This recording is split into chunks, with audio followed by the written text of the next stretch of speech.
The day Amara Okafor corrected Gregory Denton's French, she signed her professional death warrant. He was CEO of Denton Global.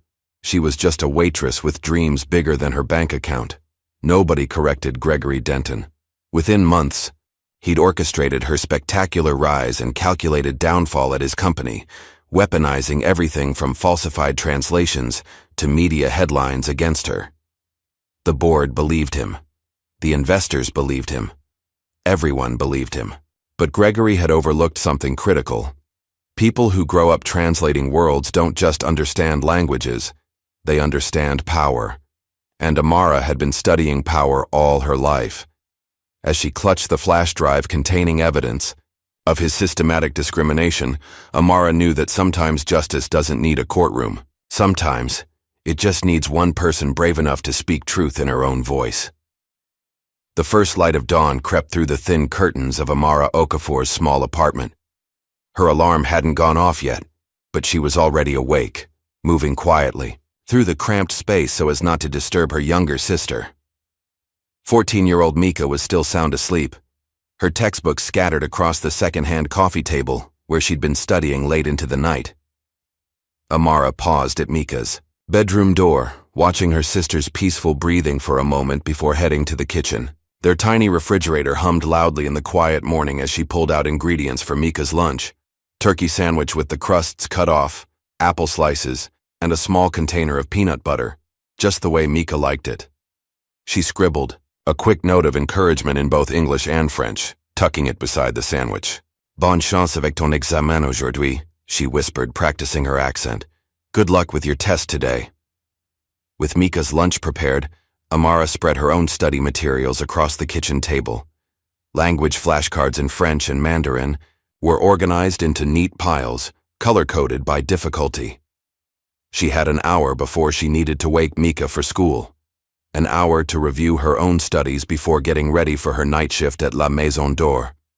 Amara had been working at the upscale French-Vietnamese fusion restaurant for nearly 3 years now. The pay wasn't great, but Mrs. Boudreau, the elderly owner, was flexible with her schedule, understanding Amara's need to balance work with her language studies at the community college. More importantly, the restaurant's international clientele gave her plenty of opportunities to practice her languages in real-world settings. "Wo jiao Amara," she practiced in Mandarin, flipping through flashcards. "Han gao xing ren xini." The pile of bills on the counter caught her eye, the red "Final Notice" stamp on the electric bill impossible to ignore.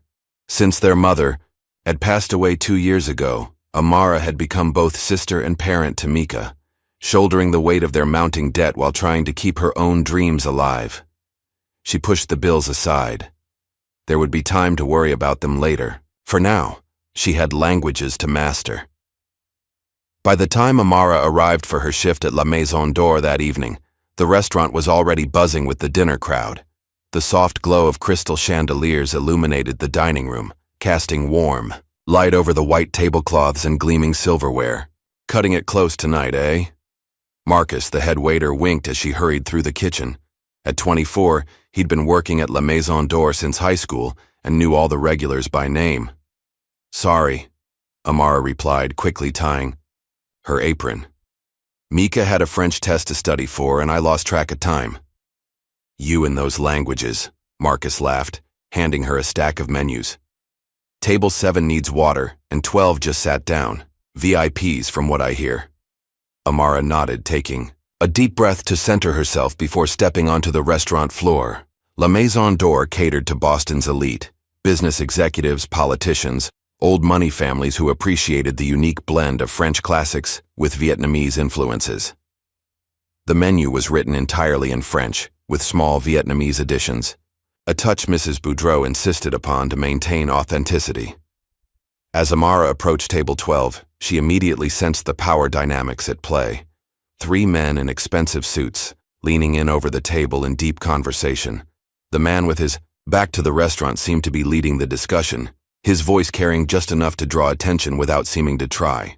"Gentlemen," Amara greeted them with a warm smile, placing water glasses on the table. "Welcome to La Maison d'Or. May I tell you about our specials this evening?" The man in charge turned, revealing a handsome face hardened by ambition. His steel gray eyes assessed Amara with the cold calculation of someone used to measuring others solely by their usefulness. Gregory Denton, he introduced himself unnecessarily, as if Amara should recognize the name. CEO of Denton Global Holdings, he gestured to his companions. James Wright, CFO, and Elias Monroe, our head of international relations. While James barely acknowledged her with a nod, Elias, a tall man with kind eyes and salt and pepper hair, offered a genuine smile. Pleasure to meet you, Amara replied professionally. Our chef has prepared a wonderful canard à l'orange this evening with a Vietnamese lemongrass reduction that je voudrais commander le bœuf bourguignon, Gregory interrupted, his French pronunciation butchered beyond recognition. He glanced at his companions with smug satisfaction, clearly pleased with himself. Amara hesitated only a moment before gently correcting him. Le bœuf bourguignon, monsieur. An excellent choice. Gregory's smile froze on his face. He stared at Amara, eyes narrowing slightly. Didn't know they hired linguists in aprons here, he said, his tone casual but with a sharp edge. Just trying to be helpful, sir, Amara replied evenly, maintaining her composure. Well, since you're so helpful, Gregory continued, picking up the menu and waving it in front of her. Why don't you translate this for us? If you're so smart, then translate it. The challenge hung in the air.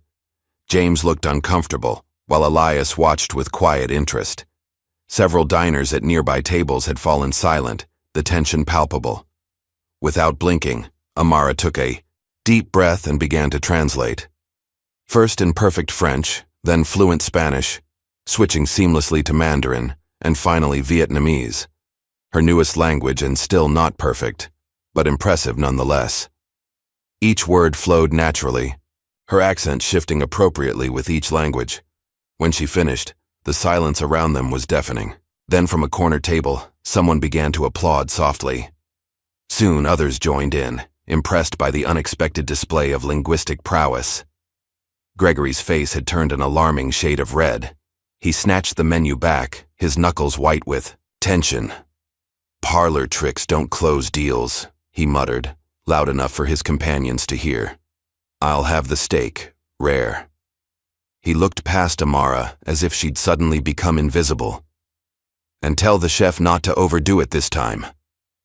As Amara took the rest of their orders, she noticed Elias Monroe studying her with newfound interest, though he remained silent. James kept his eyes fixed on his water glass, clearly wanting no part in the tension. Very impressive, Elias said quietly, as she finished writing down their orders. Gregory shot him a sharp look. We're here to discuss the Singapore merger, not recruit staff. Under his breath he added, uppity service staff should know their place. Though the words weren't meant for her ears, Amara heard them clearly. She maintained her professional smile, refusing to let him see how the barb had landed. I'll put these orders in right away, gentlemen. In the kitchen, Amara took a moment to compose herself, hands braced against the cool metal prep table. I saw what happened out there, came a raspy voice behind her.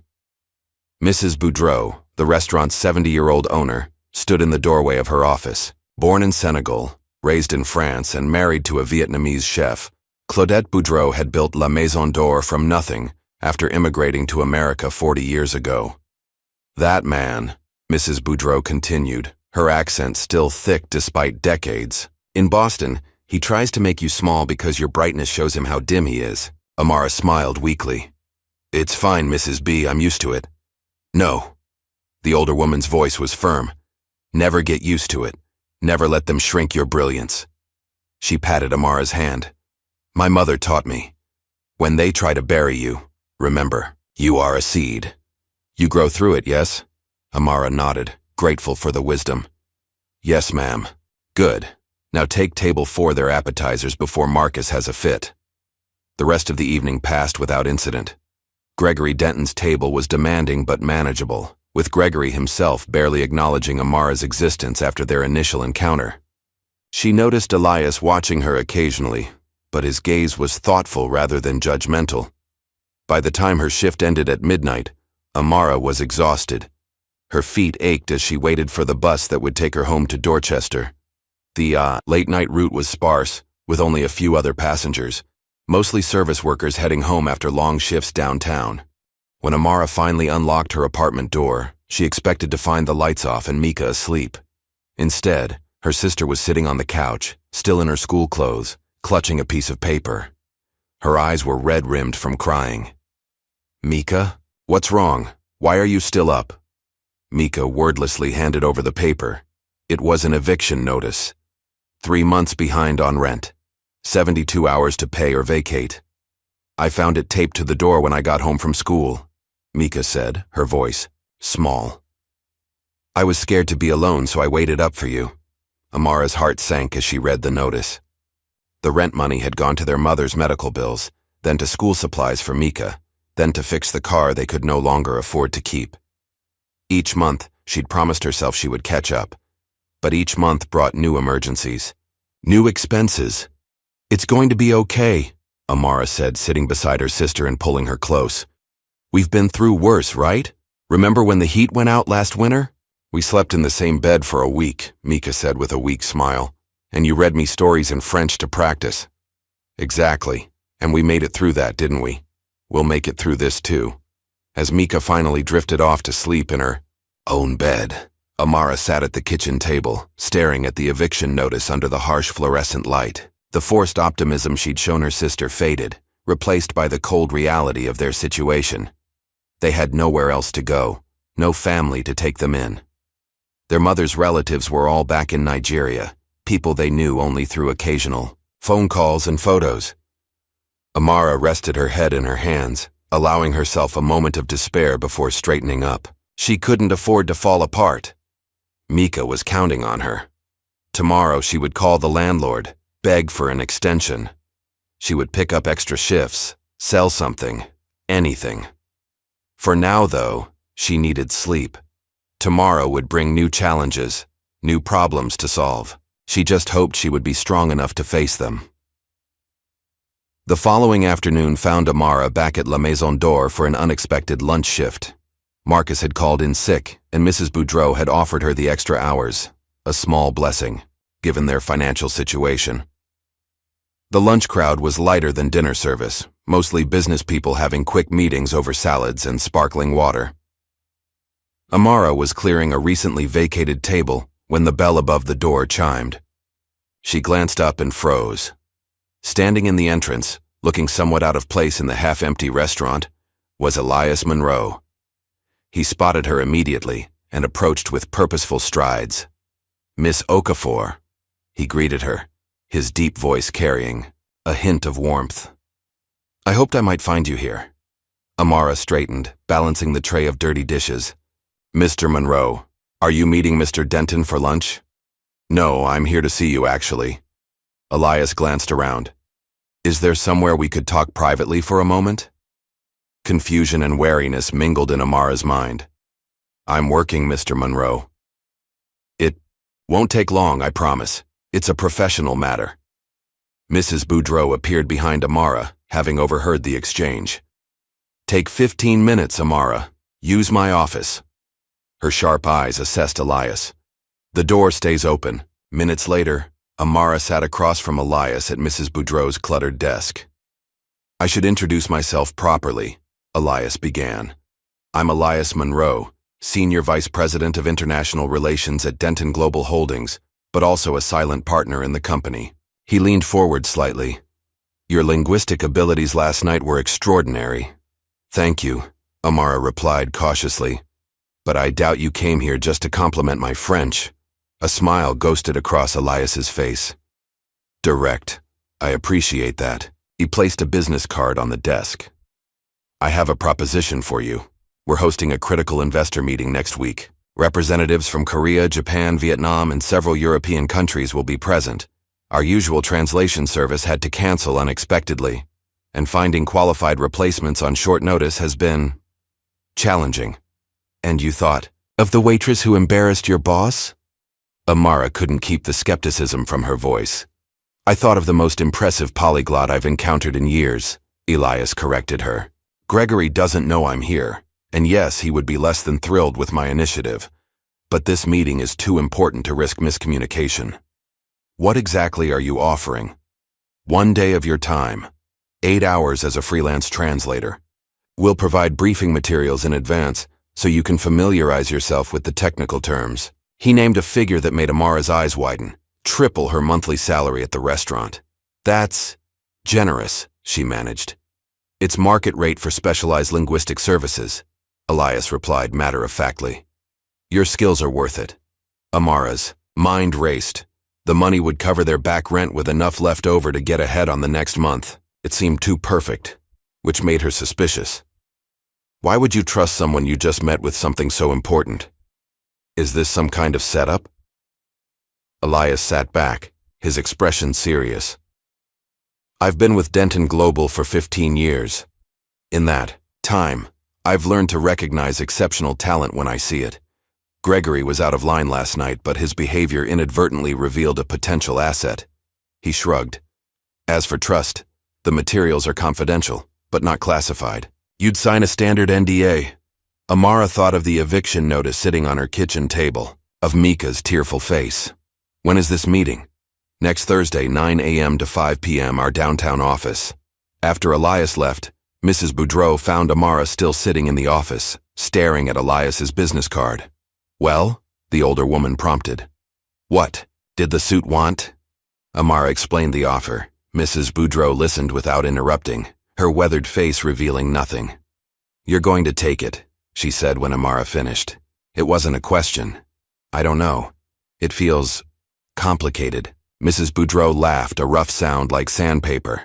Life is complicated, child. Money is simple. They need what you have. Make them pay for it. What if it's a trap? What if Mr. Denton set this up to humiliate me again? Then you smile, take their money, and walk away with your head high. Mrs. Boudreau tapped the desk with a gnarled finger. But I don't think it's a trap. The man who came here, his eyes are honest. The other one, the big boss with the bad French, his eyes are like a snake. Learn to tell the difference. The following Thursday, Amara stood outside the gleaming glass tower of Denton Global Holdings, her heart hammering in her chest. She'd spent every spare moment of the past week studying the briefing materials Elias had sent over. Complex financial terms in multiple languages, industry-specific vocabulary, cultural nuances that might affect negotiations. The lobby was all marble and steel, designed to intimidate. Amara smoothed down her only business suit, a navy blue ensemble found at a thrift store and altered by hand to fit her tall frame. Her hair was pulled back in a neat bun, professional and unobtrusive. Miss Okafor? A receptionist approached. Mr. Monroe asked me to escort you upstairs. The elevator whisked them to the 38th floor, where Elias waited by a set of glass doors. You made it, he said, relief evident in his voice. The Korean contingent arrived early. Everyone else is on their way. He lowered his voice. Gregory knows you're coming. He wasn't pleased, but the board overruled him. Just be prepared. Amara nodded, swallowing her nervousness. I've studied all the materials. I'm ready. The boardroom was impressive. A long table of polished mahogany surrounded by leather chairs, floor-to-ceiling windows offering a panoramic view of Boston Harbor. A few people were already seated, conversing quietly in Korean. They looked up curiously as Amara entered. Gregory Denton stood at the head of the table, deep in conversation with an assistant.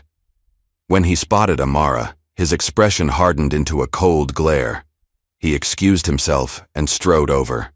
Mr. Monroe's charity project, he said by way of greeting, voice low enough that only she and Elias could hear. Let's be clear. You're here as a translator, nothing more. You speak when spoken to. You translate exactly what is said. No embellishments, no interpretations. One mistake and you're out. Understood. Perfectly, Mr. Denton, Amara replied evenly. Good. He turned to walk away, then paused. And try not to embarrass yourself. This isn't a restaurant where party tricks impress tourists. As the room filled, with executives and investors, Amara took her assigned seat near the middle of the table. Elias had positioned her strategically, equidistant from the various international representatives. She noticed several glances in her direction, curiosity, assessment, and in a few cases dismissal.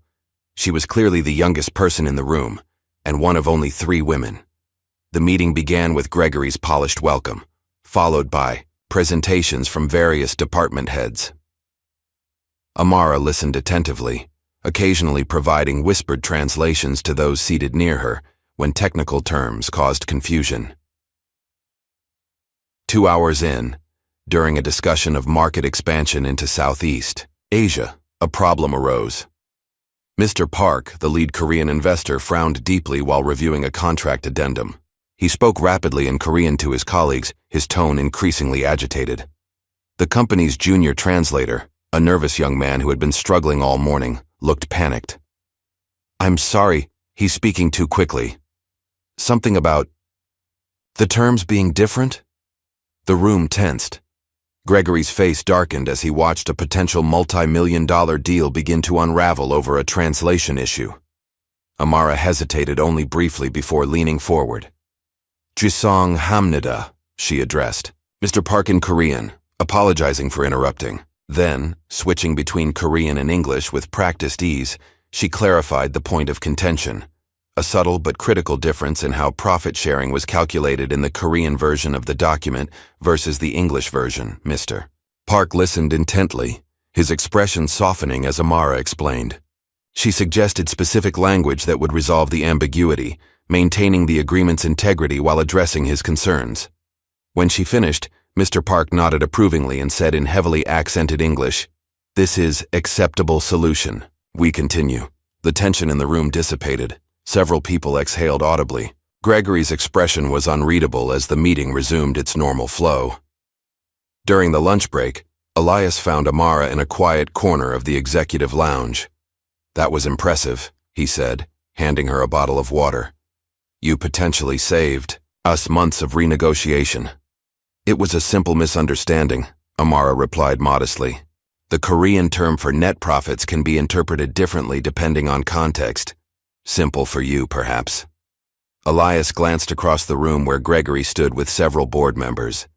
"He's not happy about being upstaged, but even he can't deny your value today." The afternoon session proceeded more smoothly. Amara moved between language groups with quiet confidence, facilitating communication rather than merely translating words. When the Vietnamese representatives expressed cultural concerns about certain negotiation tactics, she helped bridge the gap, explaining nuances to both sides. By the time the meeting concluded, the atmosphere was celebratory. Contracts had been signed, hands shaken, photos taken for press releases. Amara stood to the side, her job complete, watching as Gregory accepted congratulations from board members and investors alike. Elias approached her one last time. "The board was impressed," he said without preamble. "They've authorized me to offer you a part-time position as a language consultant. 3 days a week, flexible hours to accommodate your studies." Amara stared at him in disbelief. "Part-time? You mean a real job? Here?" "With benefits and tuition assistance," Elias confirmed. "We'd be fools to let talent like yours walk out the door." Before she could respond, Gregory joined them, his smile tight and professional. "Ms. Okafor, it seems congratulations are in order. Your assistance today was fortuitous." "Thank you, Mr. Denton," Amara replied carefully. "Elias has convinced the board of your potential value to the company." He handed her a folder. "Your contract. Human Resources will expect you Monday morning. I'll be assigning your projects personally to ensure you're properly utilized." The threat beneath the professional veneer was unmistakable. Gregory Denton might have been forced to accept her presence, but he wasn't going to make it easy. As Amara left the building, contract in hand, her phone buzzed with a text from Mika. "How did it go?" She smiled, typing back, "I got the job. We're going to be okay." But as she walked to the bus stop, Amara couldn't shake the feeling that this victory was just the beginning of a much bigger battle. She had crossed a line today, from service worker to corporate professional, from background to foreground, and in doing so, she had made a powerful enemy. The sun was setting as her bus pulled away from downtown, casting long shadows between the skyscrapers. Amara watched Gregory Denton emerge from the building, sliding into the back of a waiting town car. Their eyes met briefly through the bus window. In that moment, something passed between them. A recognition, a challenge. Gregory might have the power, the position, the privilege. But Amara had something he couldn't buy or intimidate away. Brilliance that refused to be diminished. As the bus lurched forward into traffic, Amara turned away from the window and opened the contract folder. Her new life was about to begin, complicated, challenging, and entirely unexpected. She thought of what Mrs. Boudreau had told her. When they try to bury you, remember you are a seed. It was time to grow. 3 months into her new position. At Denton Global, Amara stood before a packed audience at the Boston Cultural Exchange Center. The nonprofit had invited her to give a talk on the evolution of African languages, particularly how colonization had shaped linguistic patterns across the continent. Public speaking had never been Amara's strength, but as she warmed to her topic, her natural passion took over. Language isn't just communication, she explained, gesturing to the slide showing a map of Nigeria's diverse linguistic regions. It's identity. It's history. When my mother taught me Igbo alongside English, she wasn't just giving me words, she was connecting me to generations before me. The audience was captivated. Professionals, academics, and language enthusiasts nodded along as Amara seamlessly wove personal anecdotes with scholarly insights. In the back row, partially hidden by a column, sat Elias Monroe. He had slipped in quietly after the presentation began, not wanting to distract her. Now he watched with unmistakable pride as his discovery commanded the room. The colonial powers understood that controlling language meant controlling people, Amara continued. They forbade native tongues in schools, in government, in literature. But what they couldn't erase was the resilience of those languages, how they survived in proverbs, in songs, in the secret conversations between parents and children. When the applause finally died down after her closing remarks, Amara found herself surrounded by attendees eager to continue the conversation.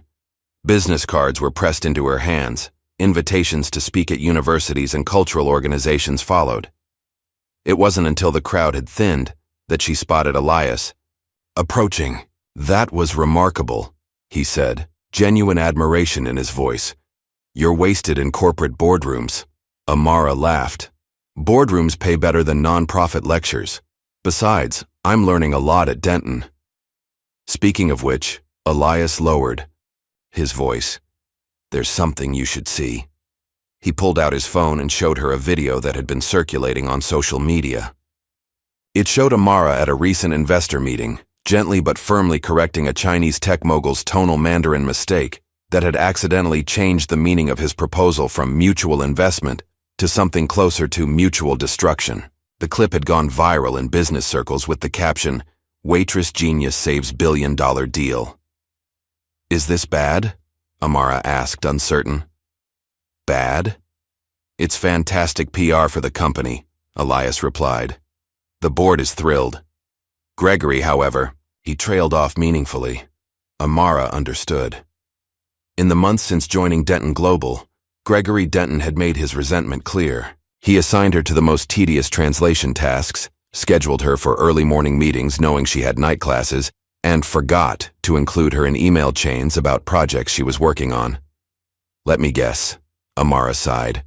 "He's not happy about me getting attention." "That's putting it mildly," Elias confirmed. "But he can't touch you now. Your star is rising too quickly." The following week proved Elias right. An African tech consortium was in town, exploring potential partnerships with American companies. Their CEO, Dr. Kwame Bennett, specifically, requested Amara's presence at their meeting with Denton Global. "I saw your handling of the Wang Technologies negotiation," Dr. Bennett told her, his British Ghanaian accent crisp and precise. "Most impressive. And then to discover you have roots in West Africa as well? I insisted you be part of these discussions." Gregory had no choice but to include Amara in the high-profile meeting. His smile was fixed and cold as he introduced her as one of our rising talents in international relations. The words clearly tasted bitter on his tongue. Throughout the 4-hour, Session. Dr. Bennett directed questions to Amara, valuing her insights on African market dynamics. By the meeting's end, he had made his preference clear. Denton Global would get his business, but only if Amara was their designated liaison. Your linguistic skills are valuable, of course, he told her privately as the meeting concluded. But it's your cultural intelligence that truly sets you apart. You understand the nuances that others miss. Gregory cornered her afterward in an empty conference room. Enjoy your moment in the sun, Ms. Okafor, he said, voice low and dangerous. But remember who signs your checks. I built this company from nothing, and I won't have some diversity hire using it as her personal stepping stone. Amara held his gaze steadily. I'm here to do my job, Mr. Denton. Nothing more, nothing less. We'll see about that. Gregory's campaign against her intensified. He began scheduling her for overlapping meetings, setting her up to fail. On Tuesday morning, Amara found herself double-booked. A Japanese delegation at 10 a.m. and a Brazilian investment group at the same time, on opposite sides of the building. Rather than panic, Amara improvised. She met briefly with the Japanese team first, establishing rapport and explaining the situation honestly. Then she hurried to the Brazilians, apologizing for the delay by briefly addressing them in Portuguese. Moving between the two meetings required careful timing and quick thinking, but by lunchtime, both groups were impressed with her attentiveness and cultural sensitivity. How did you manage it? Elias asked later, genuinely curious. Code switching, Amara explained. Not just languages, but cultural approaches. The Japanese team values structure and preparation, so I provided detailed written translations in advance. The Brazilians respond to personal connection and storytelling, so I focused on building relationships quickly. Elias shook his head in admiration. Gregory was certain you'd crash and burn today. I know, Amara replied simply. That's why I couldn't. One crisp autumn afternoon, Amara received an unexpected text message from a number she didn't recognize. Tea at the Gardner, Museum 3 p.m. Melanie Denton, Gregory's wife. They had met briefly at a company function, exchanging the polite pleasantries expected of such encounters. Melanie had struck Amara as intelligent, but reserved, always slightly in her husband's view. Shadow curiosity overcame caution, and at precisely 3 p.m. Amara found herself in the museum's sunlit cafe. Melanie was already seated, an elegant woman in her 40s with auburn hair and shrewd eyes that didn't miss much. Thank you for coming, Melanie said, pouring tea from a delicate pot. I've been wanting to talk to you privately for some time. Must admit I was surprised by your invitation, Amara replied carefully. I imagine you were. Melanie stirred her tea thoughtfully. Gregory doesn't know I'm here. He wouldn't approve. Amara tensed slightly. Mrs. Denton. Melanie, please. She waved a manicured hand. This isn't about my husband, not directly. It's about you. Her gaze was evaluating but not unkind. You're making quite the impression at Denton Global. Not everyone can do that while facing obstacles. I'm not sure what you mean. I think you do. Melanie took a sip of her tea. I know what it's like to be sidelined in your own story, Amara. To have your contributions minimized. To watch men take credit for your ideas. The admission hung between them, unexpected and revealing.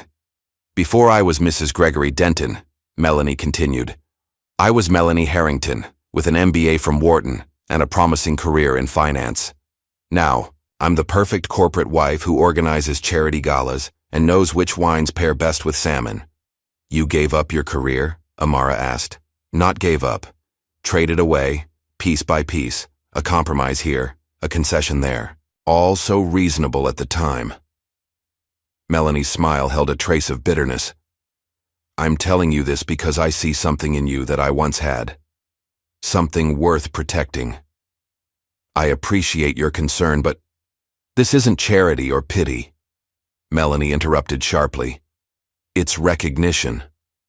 The company talks about diversity and inclusion, but the old guard, Gregory's circle, they see talent like yours as a threat to the natural order. And you're warning me? I'm acknowledging you. Melanie leaned forward. You've made an ally in Elias, which is smart. But don't underestimate what Gregory will do to maintain control. He doesn't play fair, and he doesn't forget slights. As they parted outside the museum, Melanie handed Amara a business card with her personal number written on the back. If you ever need to talk about anything, call me. Amara tucked the card into her pocket, unsure what to make of this strange, new alliance. At home that evening, Amara found Mika surrounded by younger students from her school. French textbooks and worksheets covered the kitchen table as Mika patiently explained verb conjugations to a confused-looking boy. Non. Com. Ça, Jason, Mika corrected gently, guiding his pencil. Je vais, tu vas, il va. Amara watched from the doorway, heart swelling with pride. At 15, Mika was already becoming a leader, sharing her own love of languages with others. Since when do you tutor? Amara asked after the students had left. Since last month, Mika replied, gathering scattered papers. Ms. Winters said I have a gift for explaining things. I get paid $10 an hour from the academic support budget. That's wonderful. Amara hugged her sister tightly. I thought, maybe I could help with expenses, Mika said hesitantly. You're always working so hard and now with school and the new job. Hey. Amara pulled back to look Mika in the eye. That's not your responsibility. You focus on being a teenager and getting good grades. But I want to help, Mika insisted. You've done everything for us since Mom died. Let me do this small thing. Amara relented, recognizing the same determination in her sister that she felt in herself. All right. But most of it goes into your college fund. Mika's smile faltered. Slightly. I got another note today. She pulled a crumpled paper from her backpack and handed it to Amara. It was the third such note in 2 weeks, anonymous messages targeting Mika with increasingly personal attacks. Nobody wants to hear your fake French. Go back to Africa with your scholarship-stealing sister. Amara's hands shook with anger. Have you told Ms. Winters about these? Mika shook her head. It'll just make it worse. Besides, I know who it is. Tyler Westfield's dad lost his job at some big company where a black woman got promoted instead. He rants about it all the time, and Tyler just repeats whatever his dad says. Amara fought to keep her expression neutral, not wanting to add to Mika's burden. If it happens again, promise you'll tell someone? These kinds of threats can escalate. I promise, Mika agreed reluctantly. But I'm not scared of them, Amara. I'm proud of us, of you. They can't take that away. The following week brought the biggest test of Amara's growing influence at Denton Global. The company was preparing to announce a major expansion into African markets, with a press conference scheduled to unveil the initiative. Gregory had been positioning himself as the architect of the expansion, despite the fact that Amara had developed many of the key strategies based on her work with Dr. Bennett's consortium. On the morning of the board presentation, the final step before the public announcement, Amara arrived to find her name conspicuously absent from the speaker list. Instead, Gregory had assigned her to take notes. Is there a problem, Ms. Okafor? Gregory asked when she approached him before the meeting. I developed half of this proposal, Amara said evenly. Dr. Bennett specifically requested my involvement, and you'll be involved, taking comprehensive minutes. Gregory's smile didn't reach his eyes. Unless you think that's beneath your talents? Before Amara could respond, Elias joined them, several board members in tow. Ah, there you are, Amara. I was just telling Dr. Fitzgerald about your brilliant handling of the Nairobi negotiations. An older woman with silver hair and sharp eyes extended her hand. Dr. Patricia Fitzgerald, head of the International Strategy Committee. Your work on this expansion has been exceptional, young lady. I'm looking forward to hearing your presentation today. Gregory's smile froze. Actually, I'll be delivering the full presentation, Patricia. Miss Okafor is assisting with logistics. Dr. Fitzgerald raised an eyebrow. Is that so? Because the board specifically requested that we hear from the team who developed the strategy, including Ms. Okafor. Her insights on the cultural nuances of the West African markets were highlighted in last month's report. The standoff was brief but decisive. 10 minutes later, Amara found herself at the podium, presenting her portion of the expansion strategy to the entire board. She spoke with confidence and authority, her deep understanding of both the business metrics and cultural context evident in every slide. When she finished, the boardroom erupted in applause. Several members approached her afterward with questions and congratulations. Gregory stood to the side, his expression thunderous. "You humiliated me," he hissed when he finally cornered her in the hallway afterward. "You went over my head to the board."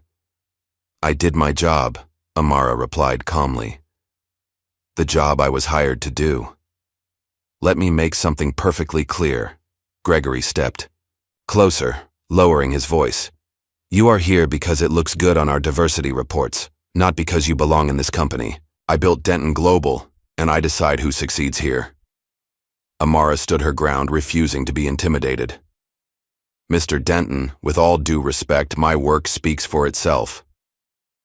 "Does it?" His laugh was cold. "You mock what you don't understand. This isn't a game where the smartest person wins. It's about power and connections, things you'll never have." "You mock what you fear," Amara countered, finally giving voice to the truth she'd recognized from their first meeting. "And you fear me, because I've built myself from the ashes you left people like me in." Gregory's face contorted with rage, but before he could respond, Elias rounded the corner. "There you are," he said cheerfully, deliberately ignoring the tension. "Amara, you're needed for the press briefing preparations. The communications team has some questions about terminology for the press release." As Amara walked away with Elias, she could feel Gregory's eyes burning into her back. She had crossed a line, and they both knew it. The question now was what he would do about it. The answer came sooner than expected. Despite Gregory's opposition, Amara was given a prominent role in the expansion announcement. International partners had specifically requested her presence, leaving him no choice but to include her in the massive deal-closing ceremony. The press coverage was overwhelmingly positive. "Denton Global pioneers inclusive approach to African market expansion," read one headline. A business magazine featured a photo of Amara, alongside Dr. Bennett, captioned, "The new face of international business relations." For a brief shining moment, it seemed Amara had finally secured her place at the table. Her unique combination of linguistic prowess and cultural intelligence had proven invaluable, and even her critics within the company had to acknowledge her contributions. But in the quiet corners of the executive floor, Gregory Denton was plotting his revenge. The first hint of trouble came on an ordinary Tuesday.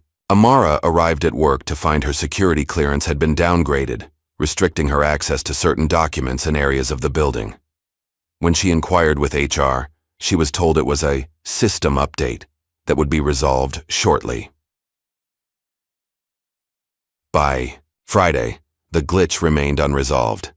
Amara had missed 2 important meetings because she couldn't access the secure conference rooms where they were held. Emails containing vital information weren't reaching her inbox. When she tried to access translation files she had been working on, the system claimed she didn't have permission. "Something's wrong," she told Elias during a hastily arranged coffee break. "It's like I'm being systematically cut out of the workflow," Elias frowned. "I've noticed. Gregory's been unusually quiet lately. Never a good sign. Let me see what I can find out." The following week, Amara was assigned to prepare materials for an upcoming presentation to potential partners in Vietnam. She worked tirelessly, translating complex legal and financial terms, ensuring cultural sensitivity in all marketing materials, and coordinating with the Vietnamese team. 2 days before the presentation, she received an urgent email from an IT administrator requesting verification of recent translation changes. When she opened the attached files, her blood ran cold. The translations were riddled with errors, offensive terms, grammatical mistakes, and mistranslated financial figures that drastically altered the terms of the proposed partnership. "These aren't my translations," she told the IT administrator. "Marcus Wright over the phone. Someone has tampered with my files. The system shows they were last modified using your credentials," Marcus replied, his tone professionally neutral. "At 11:42 p.m. last Thursday." "That's impossible. I was at home with my sister. I logged off at 6:30. I'm just telling you what. The logs show, Ms. Okafor. I've already had to escalate this to Mr. Denton and the compliance team. Amara felt sick. This wasn't a coincidence or a mistake. It was sabotage. And it had Gregory Denton's fingerprints all over it, though she had no way to prove it. She spent the next 48 hours frantically correcting the corrupted translations, working through the night to ensure the presentation materials were accurate. By the time she finished, she was exhausted but satisfied that the damage had been contained. Or so she thought. On the morning of the presentation, Amara was stopped at the lobby security desk. "I'm sorry, Ms. Okafor, but I can't let you upstairs," the guard said apologetically. "Your access has been suspended pending an investigation." Investigation? Into what? "I don't have those details, ma'am. I just know you're to wait for security to escort you to human resources." Bewildered and increasingly alarmed, Amara was led to a small conference room on the second floor. Inside waited Brenda Thompson from HR, a man she didn't recognize who was introduced as Jim Parker from Legal, and Gregory Denton himself, his expression a mask of grave concern. "Ms. Okafor," Brenda began formally, "serious allegations have been raised concerning your recent work on the Vietnam Partnership materials." "What? Allegations?" Amara demanded. "Someone tampered with my translations. I spent 2 days fixing them." "According to our records," Jim Parker interjected, "you accessed the system late Thursday night and made unauthorized changes to official company documents. Changes that, if they had gone undetected, would have severely damaged our relationship with the Vietnamese partners." "That's absurd. I wasn't even here Thursday night." "We have login records and security footage," Gregory added smoothly. "It shows someone using your credentials and entering the building with your ID card." Amara's mind raced. "Then someone stole my ID or copied it. I was home with my sister. She can verify that." "Your sister," Gregory repeated, his tone making it clear what he thought of that alibi. How convenient. For the next hour, Amara was subjected to a barrage of accusations. The evidence against her seemed overwhelming. System logs, corrupted files traced to her computer, security footage showing someone, face obscured, entering the building using her access card.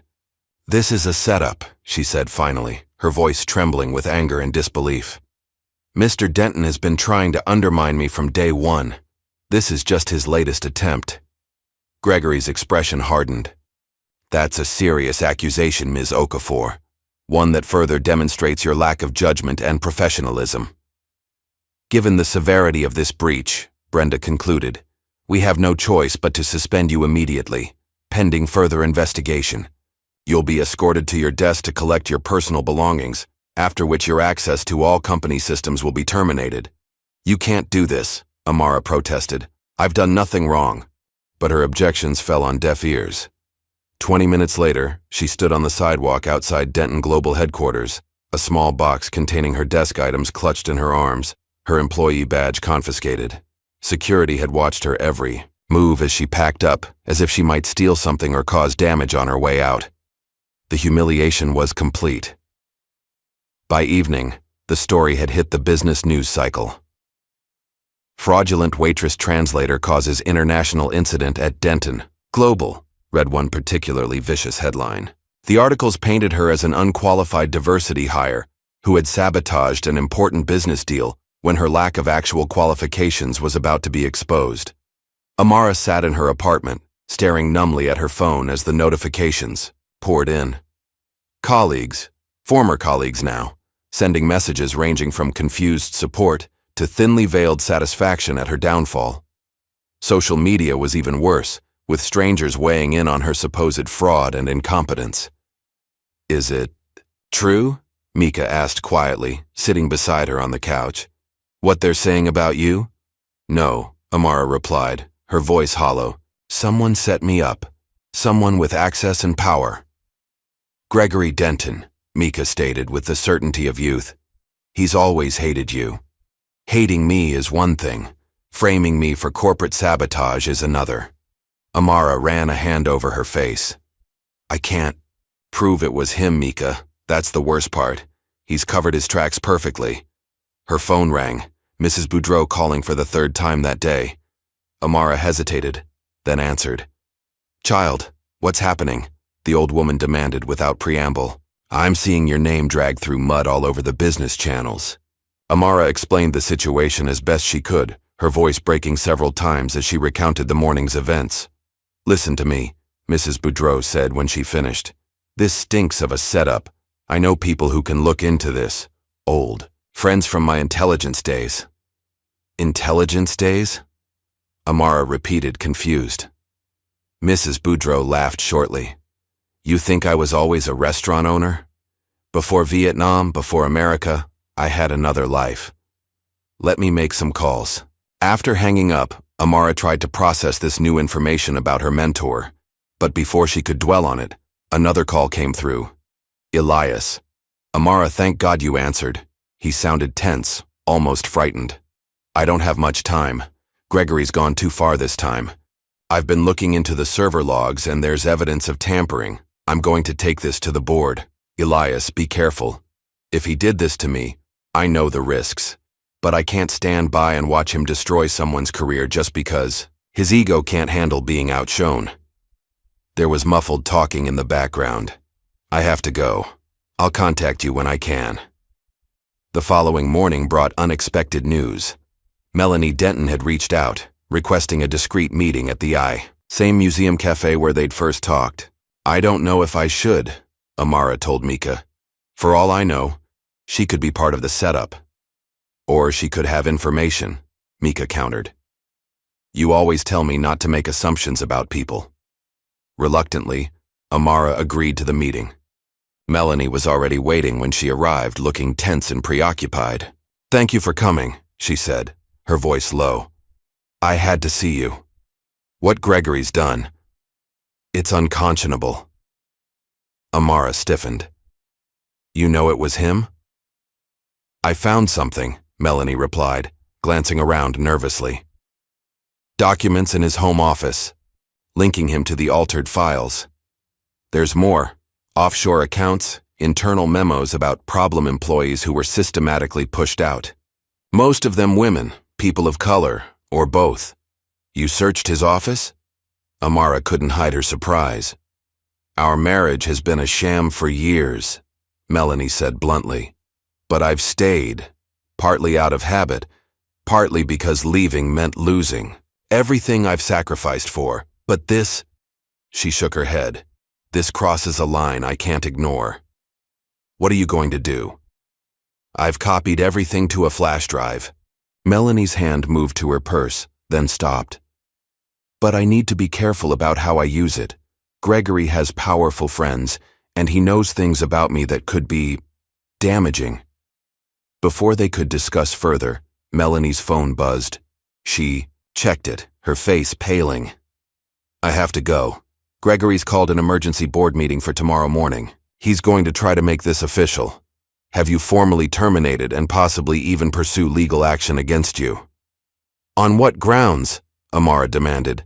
Corporate espionage, breach of contract, defamation. He'll throw everything at you to make sure you can't fight back. Melanie stood hurriedly. I'll be in touch when I can. As Melanie rushed away, Amara sat alone at the cafe table, the magnitude of what she was facing finally sinking in. Her career was in tatters, her reputation destroyed, and a powerful man with resources and connections was determined to bury her completely. Her phone buzzed with a notification, another news article about the Denton Global Translation scandal.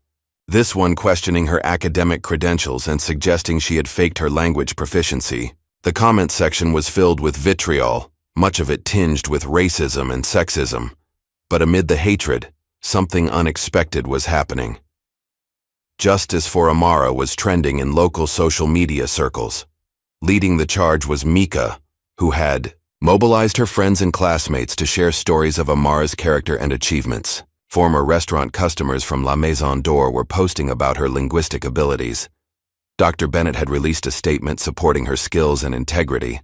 A small resistance was forming. The next morning, Gregory arranged a press conference, ostensibly to address the unfortunate situation and clarify the company's position. Amara received a formal email inviting her to attend and make a statement regarding recent events. "It's a trap," Elias warned when she called him. "He wants you to grovel publicly, to beg for your job back. It reinforces his narrative that you were never qualified in the first place. What should I do? Don't give him what he wants. If you attend, do it on your terms." Amara arrived at Denton Global for the press conference dressed impeccably in a tailored black suit, her head held high despite the whispers and stares that followed her through the lobby. Cameras flashed as she took a seat in the front row, directly in Gregory's line of sight. He faltered momentarily when he saw her, clearly not expecting her to actually show up. But he recovered quickly, launching into a prepared statement about maintaining the highest standards of integrity and unfortunate incidents that, while rare, must be addressed decisively. When he finished, he turned to Amara with a practiced expression of regret. "Ms. Okafor, would you like to make a statement at this time?" All eyes turned to her. This was the moment Gregory had orchestrated, her public humiliation, complete with cameras to capture her downfall. Slowly, deliberately, Amara rose from her seat. She looked at Gregory for a long moment, seeing the anticipation in his eyes. Then, without saying a word, she turned and walked calmly toward the exit. "Ms. Okafor?" Gregory called after her, his voice sharp with surprise. "Don't you have anything to say?" Amara paused at the door, turning slightly. "Not to you," she said clearly, her voice carrying across the suddenly silent room. Then she walked out, leaving Gregory standing at the podium, his script in tatters. Outside, away from the cameras and the spectacle, Amara finally allowed herself to feel the full weight of what had happened. She walked to a nearby park and found a secluded bench where, for the first time in years, she broke down in tears. Everything she had worked for, everything she had built for herself and Mika, was crumbling around her. As dusk fell, and the park emptied, Amara remained on the bench, emotionally exhausted but unable to face going home yet. A woman walking with a young girl passed by, then stopped and turned back. "Excuse me," the woman said hesitantly. "Are you Amara Okafor?" Amara tensed, expecting accusations or insults. "Yes." To her surprise, the woman smiled warmly.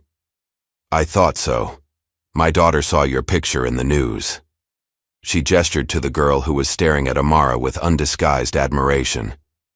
"She told me yesterday that when she grows up she wants to be, just like you, someone who speaks many languages and stands up for herself." Struck speechless, Amara could only nod as the pair continued their walk. The brief encounter, however, had sparked something inside her. If a child she'd never met could find inspiration in her story, then perhaps all was not lost. As she walked home through the darkening streets, Amara's mind began to work in a way it hadn't since the scandal broke. She mentally replayed conversations, cataloged suspicious incidents, recalled Mrs. Boudreau's cryptic advice from months ago. "In my intelligence days we had a saying, the truth leaves fingerprints, even when hands are gloved." Fingerprints. Evidence. Trails that couldn't be completely erased. By the time she reached her apartment, a plan was beginning to form. Gregory Denton had used his power and position to try to destroy her. But in doing so, he had revealed vulnerabilities of his own: arrogance, vindictiveness, and a fundamental underestimation of her resilience. Mika was waiting up, despite the late hour.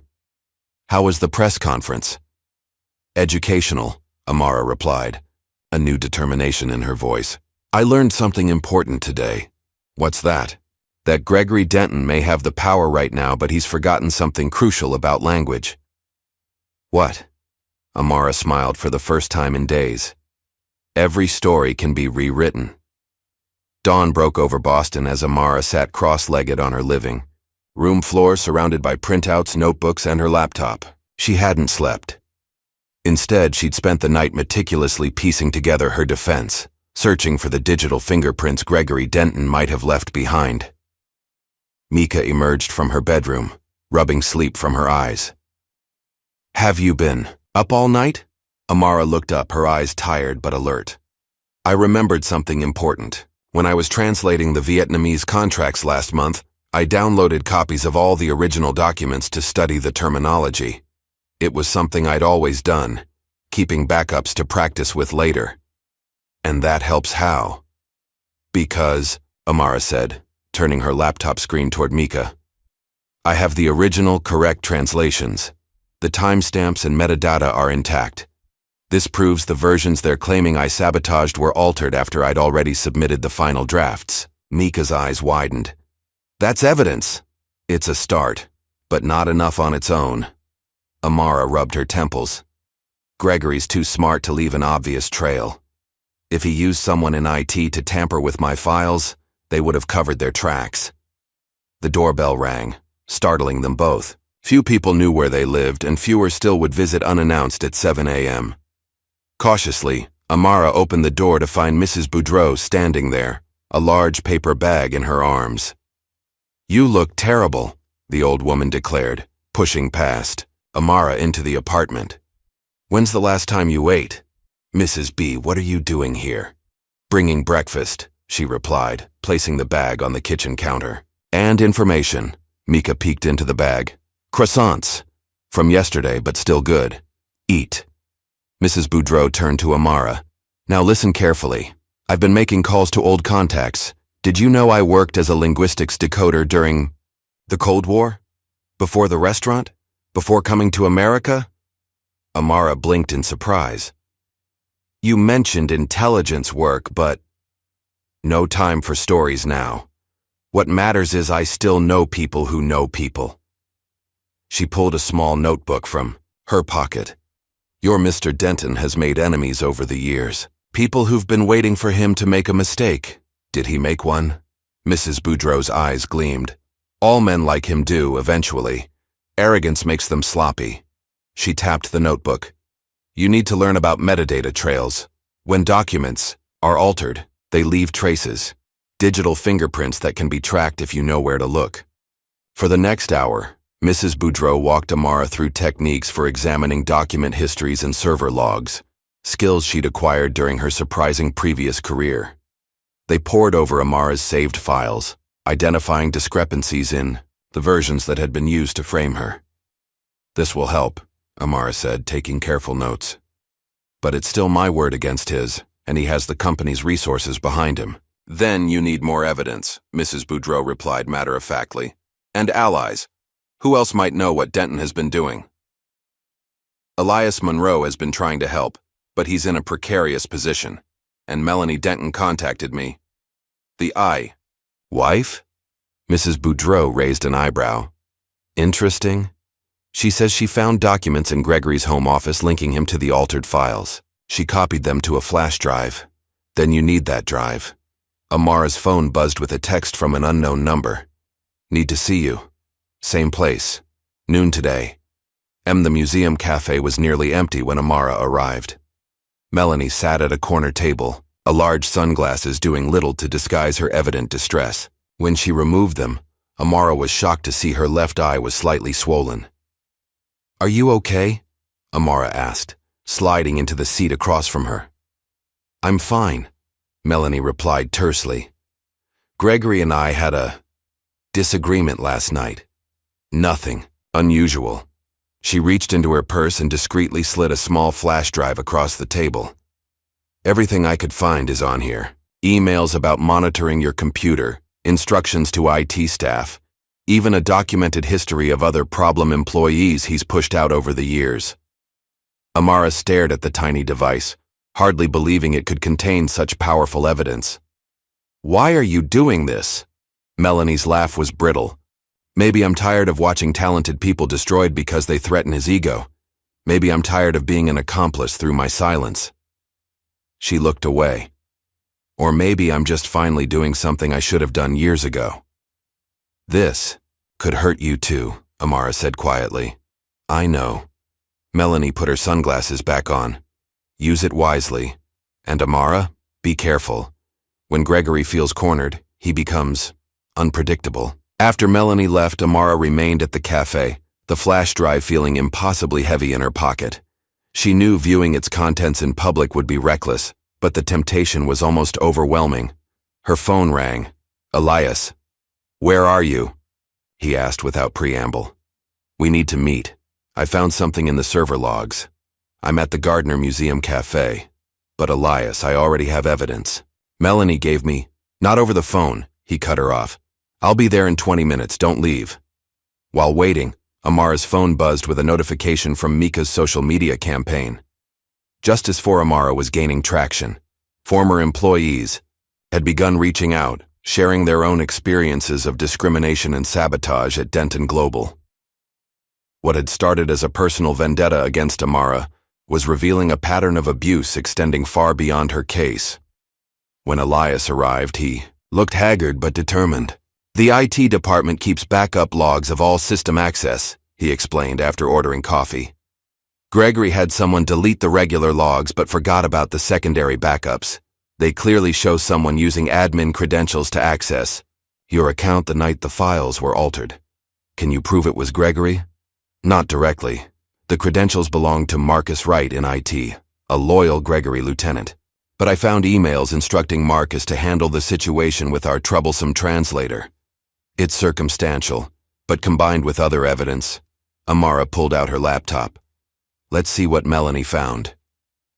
The flash drive contained a treasure trove of incriminating documents. Gregory's private emails discussing how to manage the Okafor problem, files tracking offshore payments to an IT consultant for special projects, and most damning of all, a folder labeled Personnel Management, containing detailed strategies for forcing out employees who threatened Gregory's authority or control. "This is worse than I imagined," Elias murmured, scrolling through the files. "He's been doing this systematically for years. The question is, what do we do with it?" Amara asked. "If we go public, it could destroy the company.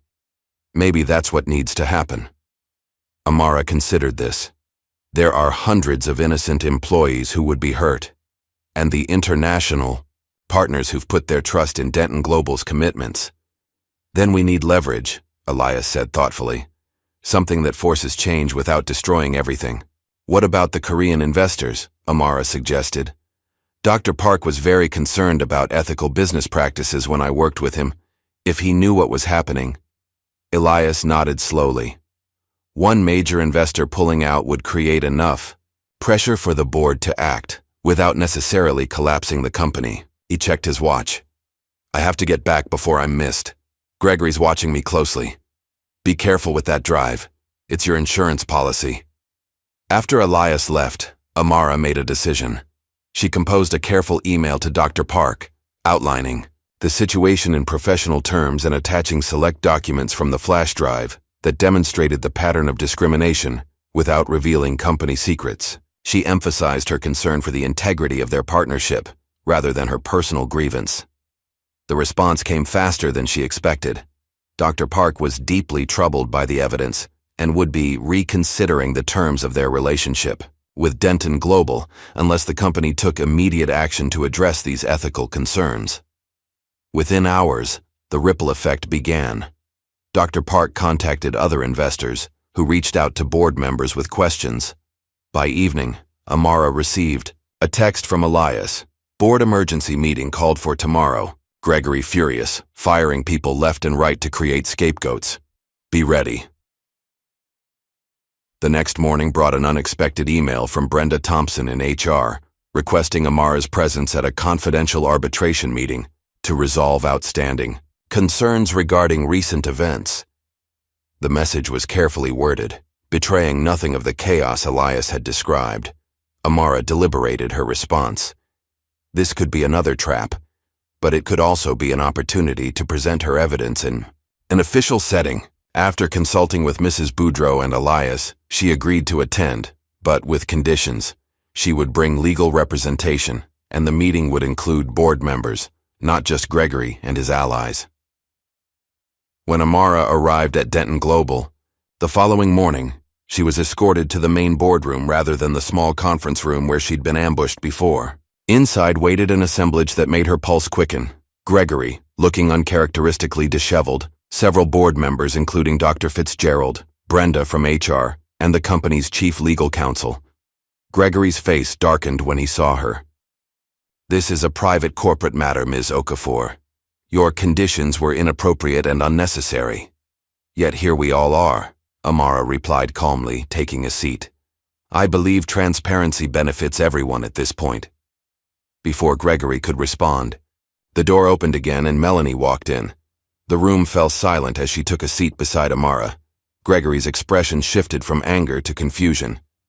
Melanie, what are you doing here? Supporting the truth, she replied, her voice steady despite her evident nervousness. The door opened once more, admitting a woman in a crisp suit who introduced herself as Caroline Winters from the Equal Employment Opportunity Commission. I'm here as an observer, she explained.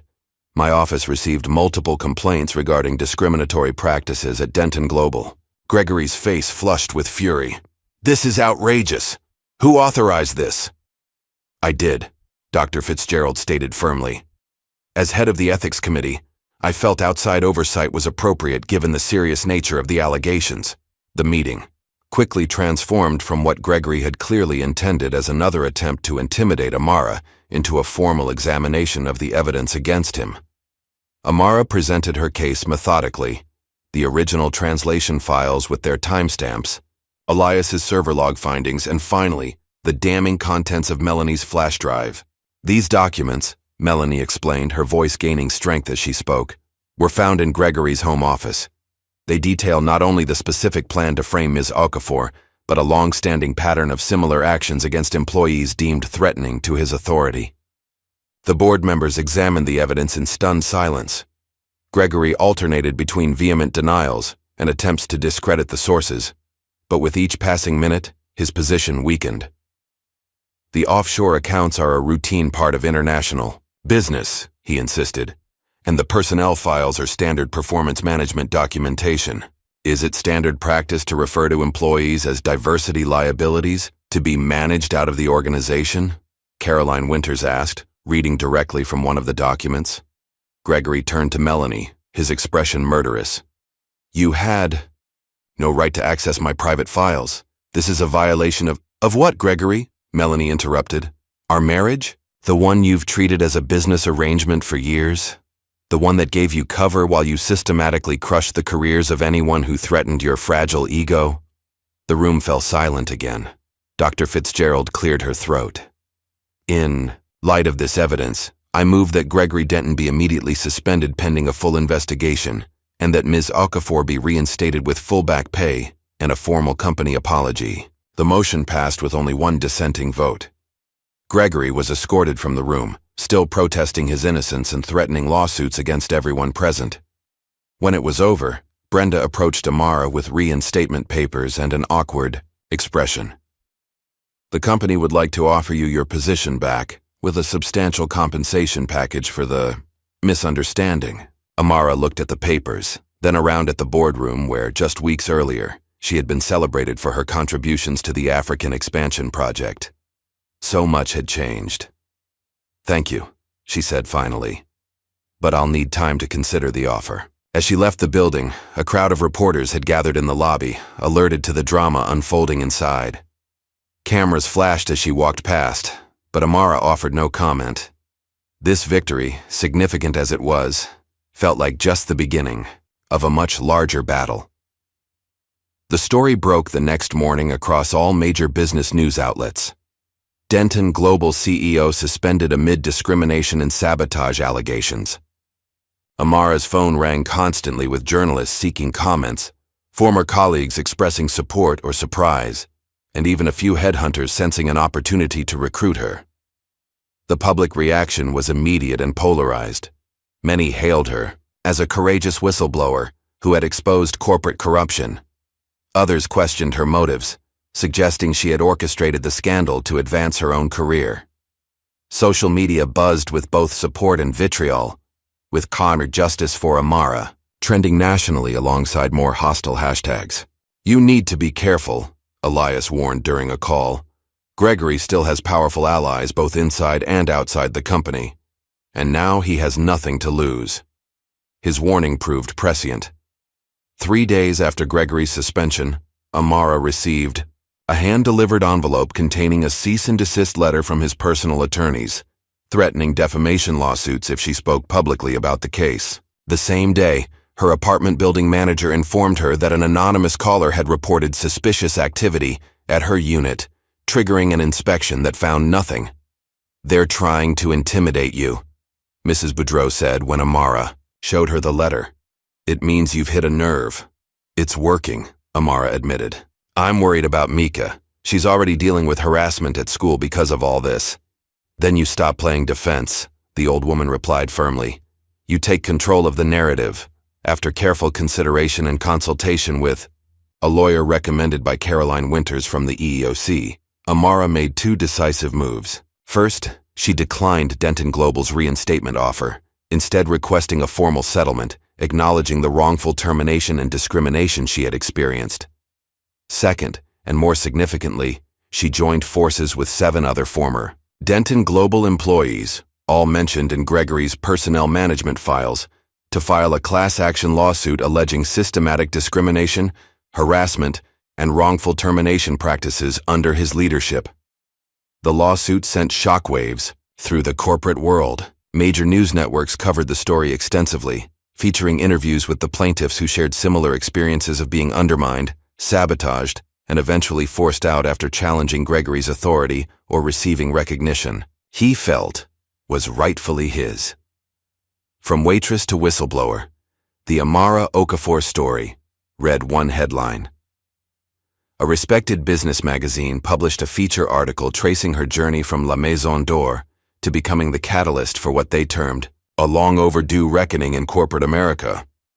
The increased visibility brought both opportunities and dangers. Amara received speaking invitations from universities and business conferences, eager to hear her perspective on corporate ethics and resilience. But she also received threats, anonymous emails and social media messages warning her to know her place and stop attacking successful white men. For security reasons, she and Mika temporarily moved in with Mrs. Boudreau, whose apartment, above the restaurant, offered both safety and community. The old woman's network of loyal customers and friends created an informal protective circle around them. As the lawsuit progressed, both sides were required to give depositions. Gregory's testimony proved to be a turning point. Under questioning from the plaintiff's attorney, his carefully maintained facade of corporate respectability crumbled. He became defensive, then openly hostile, at one point referring to Amara as an uppity waitress who got lucky with a few languages. When pressed about the pattern of discrimination evident in his personnel decisions, he lost his temper completely. "I built this company from nothing," he shouted. "I decide who succeeds there. Not some diversity committee, not some board worried about their ESG scores, and certainly not employees who don't know their place." The outburst was devastating to his case, revealing the prejudice that had driven his actions. His attorneys called for a recess, but the damage was done. Melanie's testimony proved equally pivotal, though for different reasons.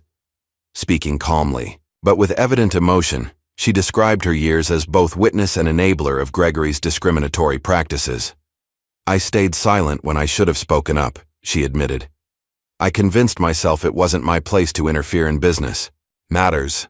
But each time he destroyed someone's career because they threatened his sense of superiority, I became more complicit." When asked why she had finally decided to come forward, Melanie glanced at Amara before answering. "Because watching Ms. Okafor stand her ground with dignity, even as my husband tried to destroy her, made me realize how much courage I'd surrendered over the years. Some debts can only be paid by breaking your silence." Her testimony became a focal point for media coverage, with many outlets framing it as a powerful examination of the complex role of bystanders in workplace discrimination.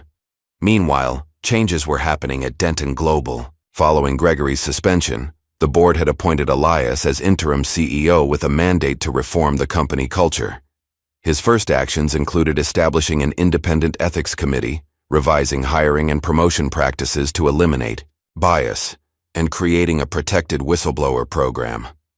One by one, Gregory's closest allies were removed from leadership positions as their involvement in his discriminatory schemes came to light. Some resigned quietly. Others fought their terminations but ultimately lost as evidence of their complicity emerged. Throughout this period of upheaval, Amara found herself increasingly sought after as a speaker and commentator. Harvard Business School invited her to address students on ethical leadership. Columbia University asked her to participate in a panel on linguistic diversity in global business. The United Nations Language Alliance requested her insights on cultural communication and international diplomacy. At each event, Amara spoke with the same clarity and conviction that had guided her through the crisis. Language isn't just about words, she often said. It's about power.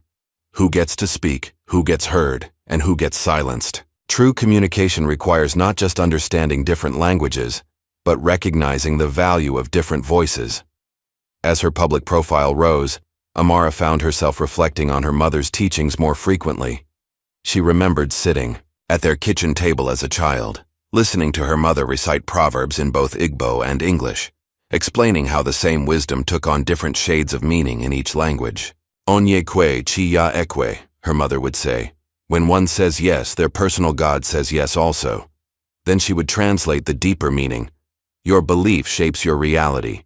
If you believe in yourself, the universe makes a path for you. Those memories sustained Amara during the most challenging moments of the lawsuit, especially when the pressure threatened to overwhelm her.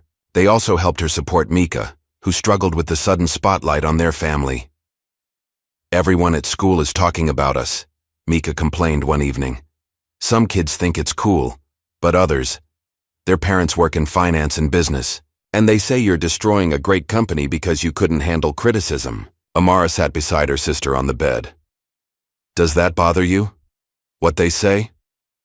Mika considered the question seriously. Not really.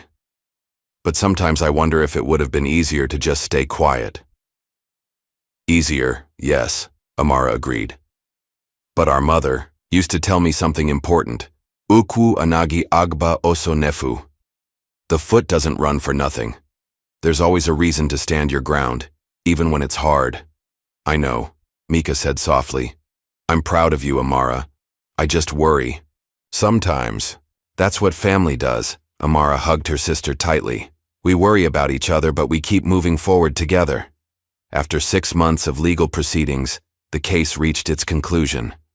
Faced with overwhelming evidence and damaging testimony, Denton Global's board voted to settle the lawsuit rather than risk a public trial. The settlement included substantial financial compensation for all plaintiffs, mandatory company-wide reforms, and independent oversight of hiring and promotion practices for 5 years.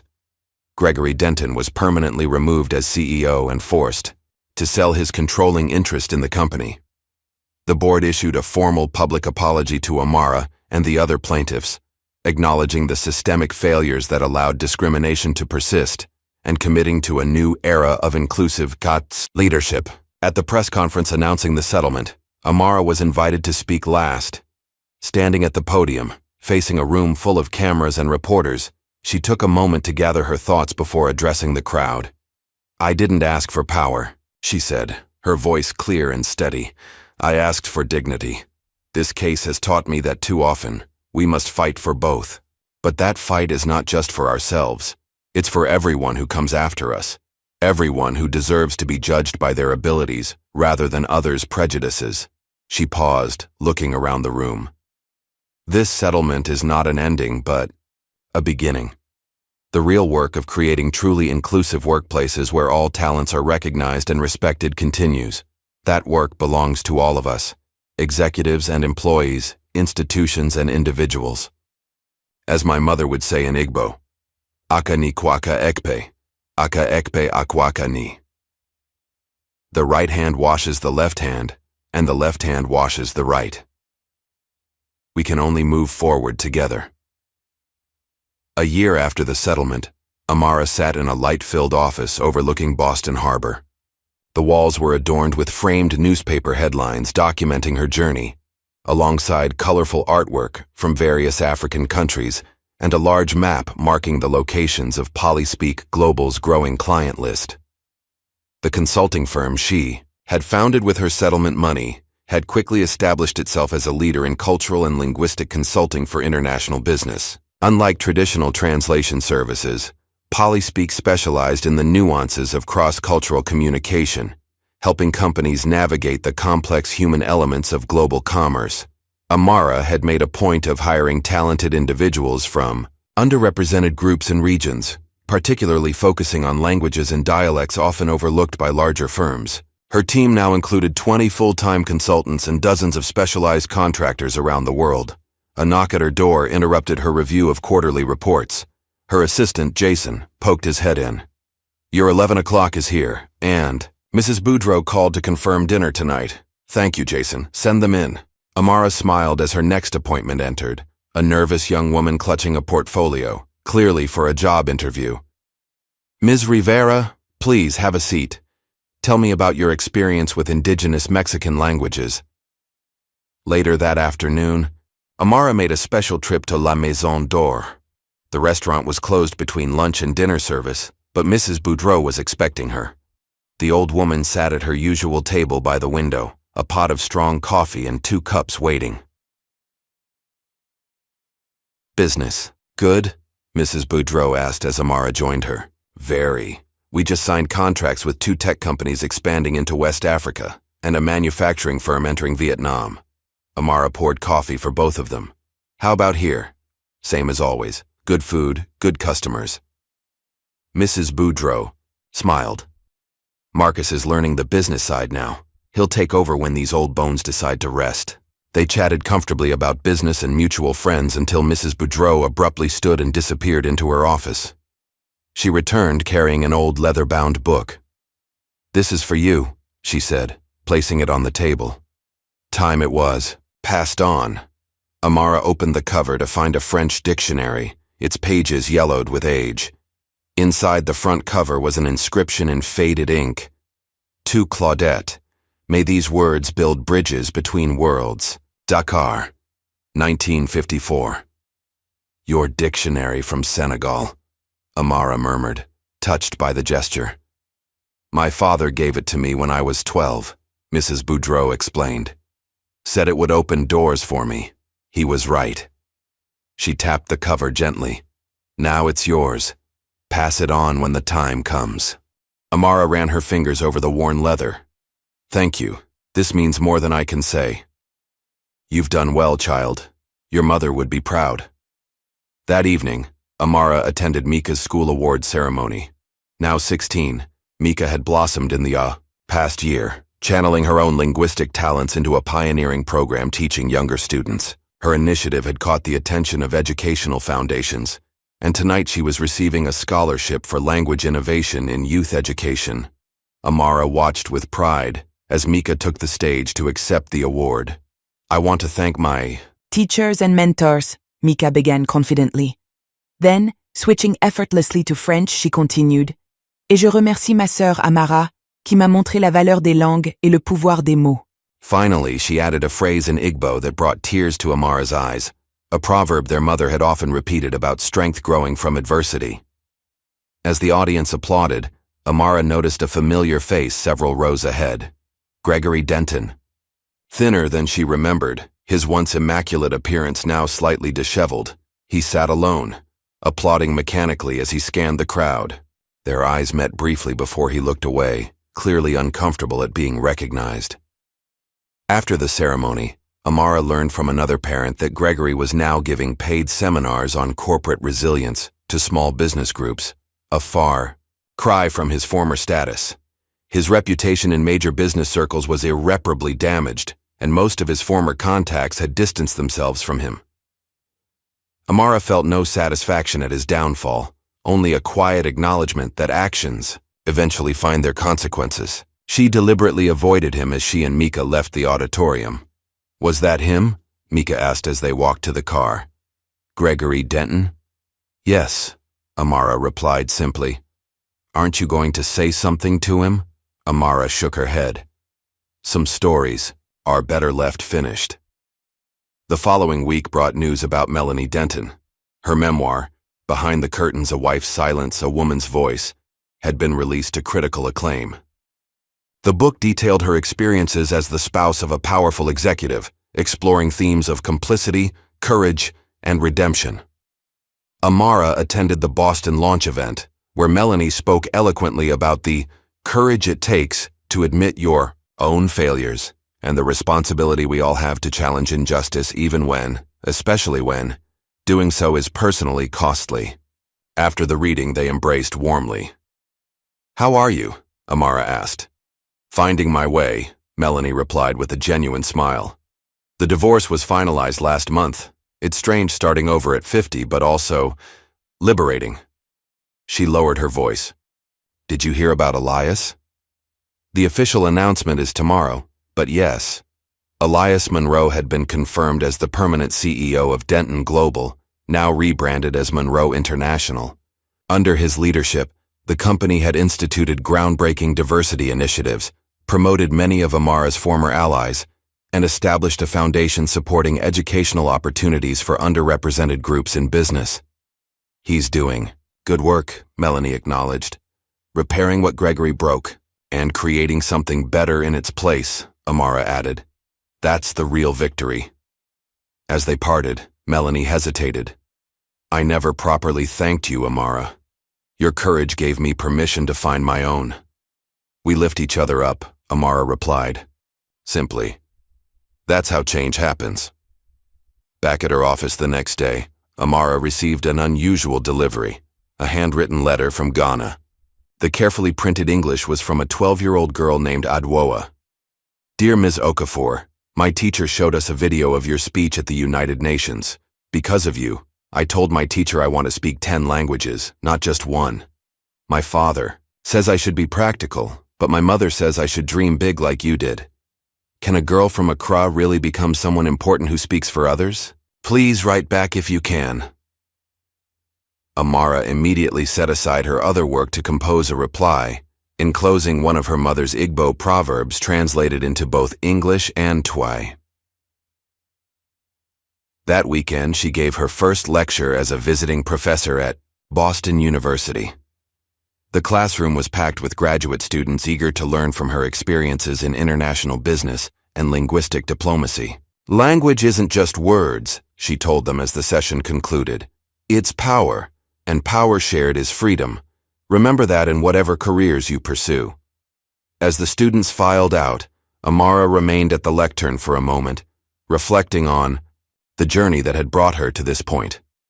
From the frightened young woman struggling to pay rent while caring for her sister, to a respected business leader and educator, the path had been neither straight nor easy. A memory surfaced, her mother's voice whispering in Igbo late one night when Amara, then just 10 years old, had been struggling with a school assignment. "Nwa mai mirenke oma," her mother had said gently. "You did well, my daughter." The memory no longer brought pain as it once had, only a sense of connection and continuity. Her mother's wisdom lived on through her, and now through Mika as well. Later, that afternoon, Amara and Mika walked together past La Maison d'Or, where Mrs. Boudreau waved from the window. They continued toward the Cultural Exchange Center, where Amara was scheduled to receive an award for her contributions to linguistic education and cultural understanding. As they approached the building, Amara noticed the new plaque installed by the entrance, "Voices for the Voiceless, celebrating those who bridge worlds through words." And below it, a smaller inscription that made her stop in her tracks. "Amara D. Okafor, Voice for the Voiceless, Champion of Dignity." "They added your name," Micah said, squeezing her hand. "Right where it belongs." Amara stood silently for a moment, taking in the simple recognition of her journey. Not the lawsuits or the headlines or even her professional success, but this acknowledgement of what had driven her all along. The belief that language could build bridges, that dignity was worth fighting for, and that one voice could open the way for many others. "Come on," she said finally, smiling at her sister. "We have more work to do." Together, they walked through the doors, into the next chapter of a story still being written, not just in English or French or Igbo, but in the universal language of courage. What would you risk to stand in your truth when the world is determined to silence you? If Amara's journey moved you, like this video, subscribe for more stories of courage against impossible odds, and share with someone who needs to be reminded of their own power.